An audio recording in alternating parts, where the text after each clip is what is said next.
Metong yakanong milestone ni pangapatindayag na rin tradisyon na ni pamagduma ng Santa Rita, Pampanga ngening mera pataog na ipalay 2023. Penimuna na ning Philippine Rice Research Institute o PRI, ug na ipalay ang magnasang tipunan ding miyayaliwang rice workers at advocates, pampisabyan ni karelang tagumpe, estratehiya, ang pong-amo na harapan.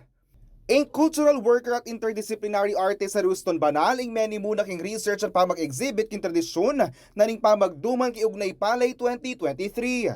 Manalakaran niya ibanal at rin kayang kayabe makilala yung antibong intangible cultural heritage yung pamagduman.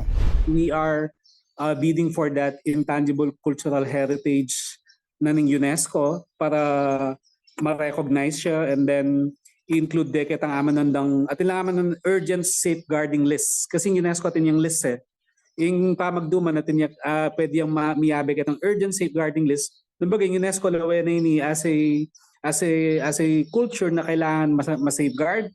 Agpangkang banal, maragulyang sahop king preserbasyon na ning tradisyon na ni pamagduman, ang pangapatindayag na niniking Uglay Palay 2023. Lakwas ya kanong milapit ka rin tao ring kulturang Kapampangan ang migaganakandang mabanting anong edla mo lingapan.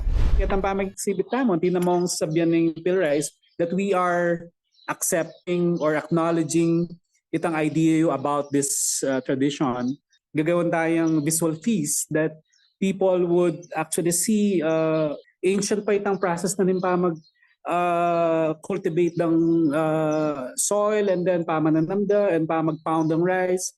Pero din kaya tayo kakit ang surface level dito, kaya kakit ang mas malalam a source root na ning maging problema daw, which is of course poverty, di ba? Dakal pa kano dapat gawan bayan makilala ang timong intangible cultural heritage pamagduman agpangkang banal, dapat mamasala pamurin at datang ipanahon na mas lalong sika ng gulisak na ring memalen ng Santa Rita at duman at inang duman.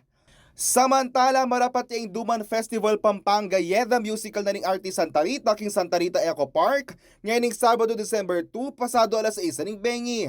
Ayad ben yang live iniking CLTV 36 Facebook streaming. Yakoy kaya kayong talasui JM De Jesus ating pusong makabalen.